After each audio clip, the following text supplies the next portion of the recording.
And hello everyone, I am Reginald Finley, better known as the Infidel Guy. I hosted a radio program called The Infidel Guy Show from 1999 to around 2012, and I let it all go for a lot of reasons. Some of you already know what those reasons are, and I'll explain what those reasons were in a moment and what is the future of the Infidel Guy Show and well, me, Reginald Finley, where are we going? Where am I going? Well, as many of you know, my mother passed away a little over half a decade ago, and right around that same time, I was involved in a bitter divorce, some employment issues I was having because of my infidel guy past. In fact, they still haunt me today. And the wife swap episode that still causes some problems. For those of you familiar with couples, they swap because they're from two completely different backgrounds in life, and so anyway, it was just basically a show to create chaos and to entertain people. I was hoping it would just expose people to different ways of thinking, but unfortunately, I don't think it was that successful. But anyway, and um, so I noticed that, and so during that, and so I took over my mother's job. I was managing properties when she passed away, and I felt like I was just babysitting, so I got tired of doing that. And I said, well, okay, I need to go. Now, I think once the depression began to subside and I felt like I had some energy again, I was ready to get back out there. And again, the constant challenge was the Infidel Guy show, my past. Uh, I was seemingly unemployable. And so I decided, well, let me sell some homes and I'm going to start my own business. And so I did start the Fun Scientist. And right around the same time, I was also still in school. I just finished, I think, my human development degree, and I decided that if the fun scientist doesn't work out, maybe I can use my human development degree to either get into counseling or education. And so I decided to kind of get into education, and I was taking all the tests and doing all the exams and passing everything. But the fun scientist just took up a lot of my time, and so I kind of focused on doing that. And it seemed as if it was going to be pretty successful, but in the end, I basically just overstretched myself, and I decided to go ahead and sell the assets of the company. Shortly after that, I began working for a lab, doing as a toxicology technician, and then I started working for Hewlett Packard as a technical engineer for a little while because I just happened to know someone who knew somebody. So thank goodness I got in there. I learned a lot, and I quickly became quite competent in that field, but it still wasn't my passion. It wasn't really what I wanted to do, so I decided to go back to school and earn a degree in something that I think, that I was passionate about. And of course, that is really talking to the public about science, really. Um, and of course, new and different ways to look at the world and looking at the world scientifically. So I decided to earn my master's in the public understanding of science. And I earned that degree, and I realized it still could not help me. I was trying to get into learning and development with HP, but unfortunately, there were just roadblocks. It seemed to be about who you know, and I was still new there and didn't really know anyone, and it was hard to get the skills I needed because, well, I couldn't get in. So I decided, okay, well, what do I really, really want to do? I want to bring science to the public. I now have that master's degree, so that I thought that would have been enough. But again, many organizations expected me to have all this experience and writing background and communications with corporate America. I just didn't have it.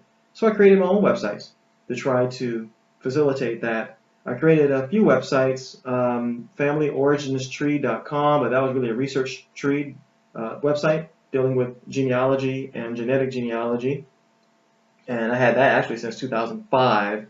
And so I started doing a lot more writing related to genealogy research to try to have some background there.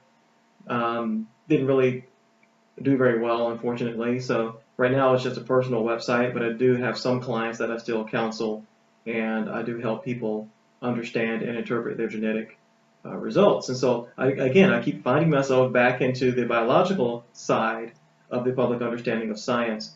And even many of my master's degree work was related to the public understanding science and what's wrong out there. And so cancercurescams.com was created in memory of people that I know who have lost their lives as a result. And really, me personally, people that I know personally that have lost their lives as a result of falling for scams online from various alleged cures for things. It's amazing that these people get away with this stuff. The dead don't speak, obviously, right? So these companies and individuals are able to get away with scamming the public, and it's pretty sad and pretty depressing. So I decided to do something about that, and so I was slowly beginning to gain some skill. I started writing for liberalamerica.com for a while, and the only reason why I really pulled away was not that I couldn't write enough. Honestly, it was just the ads. There were so many ads that this website was putting in front of the public. I just became disgusted with the whole setup, and I fell out of favor, kind of, with them and just doing. I just didn't want to do that anymore. But I did write for them for a little while. So now I have these weapons and I'm ready to go. And an ad came up for an education director in Orlando, Florida, at the Skeleton Museum, and I decided, okay, this might be a good idea. And I went to their one of their first museums in Oklahoma, and I learned a lot there. I went through some classes and learned some things there. And then at the actual museum, I started learning so much about animal anatomy and physiology that I was like, okay, I think I'm home here. Unfortunately, there wasn't really great pay. I was earning half of what I was making at HP, and the manager and I just really didn't get along about how I felt employees should be treated. So that didn't work out. And I ended up eventually working with the Orange County public school system, and here in Orlando, Florida, and I became a biology teacher. And that's what I've been doing for the past 3 years now, actually, is teaching science formally, which is great. Well, and informally, I'll talk about that in a moment. But so I taught biology and honors biology for Orange County Public Schools. And when I left, and by the end of that year, Mike Tomlinson, a colleague of mine, we decided to, we noticed we had a similar passion about educating the public about animal biodiversity. So I created AmazingLife.bio, and then Mike jumped on to become a writer for that. Now he just gives me ideas about what animals I can probably write about, more so than him contributing to writing. But he was involved in getting me thinking more about that as well. Like, wow, again, I keep going in the direction, like, how can I deliver science to the public? So even though I'm teaching formally as a science teacher, I still have that passion to still bring even more science to the public. So after I left Orange County, I started working for a private school teaching chemistry and marine biology, and I just loved it, every bit of it, especially marine biology, because again, that's my passion. And so so during my stint working for Orange County, I started another master's degree program, earning my master's in biology. And now I've earned my master's in biology from Clemson University. And so once again, I felt like, okay, I'm gaining this knowledge, I'm gaining this experience in the classroom and without the classroom, and I'm ready to go. People are going to listen to me now because of my credentials. Not so fast, not quite with many of the anti-science types out there, but which is sad to see still being perpetuated after all these years. I feel like, wow, what effect did I have? All those years of having all these astute and articulate and educated evolutionary ecologists and evolutionary biologists on the program, and you still have these large groups of people who still don't accept the science. But anyway, so this year in particular, I'm teaching astronomy and chemistry. But thank goodness, for 4 years I've been also trying to get on in higher education as an adjunct, teaching with either a community college or higher. And I do start teaching next month, teaching in the fields of zoology and biology at a medical college, and another online school picked me up to teach zoology and biology and health education as well. So it's pretty cool. Some things are beginning to finally come into play. Still not making any money, but finally, at least I'm beginning to move positively in some direction, at least as a higher education and online educator, which is, again, those two things I think are quite my passion, obviously. So that's where things are now. Again, I do have ReginaldFinley.com now as my flagship site, so pretty much all the updates and these videos will be posted there as well as on YouTube. I'm not certain whether or not I want to continue to use the Fun Scientist domain or the Fun Scientist channel as that venue. I may open up a completely new YouTube channel just, excuse me, I got some sneeze here, just to focus on just where I want to go with this. And so I guess, oh, and did I mention, yes, amazinglife.bio. Oh, I also have questionsaboutgod.com. Many of you, if you're my old infidelguy.com users, you probably remember my questions about God list. Well, I now have a domain, questionsaboutgod.com. I don't quite know what I'm going to do with it quite yet. It's just a list of those questions that I formulated many years ago in 1996 that I had. And then I brought on other folks who had questions as well. And this is really just a website featuring a list of questions people may have. Skeptical perspectives, good questions, questions that may prevent others from believing blindly into certain theological beliefs. And that's kind of what that is about, the Questions About God website. So I am considering starting a new program. And again, it appears to be science is going to be what it's going to be about, but there are so many good websites out there already and good videos, productions out there made by the Amoeba Sisters and Ra, and you have Thinking Clearly, and you just have and what's the other one? Clearly Stated, there's no Stated Clearly. So you have all these wonderful YouTube videos out there. I wonder, how can I have something to offer, especially since I don't have very limited funds. I don't have any additional money really to do anything. So I can't really afford to get like a camera, which is what I need. I need a nice, clear, professional camera. I need some lighting here. I obviously need some sound absorbing material around me. Unfortunately, I don't have a room that's central in a home, so everything is by window. So there's going to be a lot of background noise. So if I bring the show back there, it'll be slow going. It'll first start probably like this, and then hopefully over time I'll have backdrops and sound dampening and better cameras as we move on. So this will be the focus, and I want your help with this too.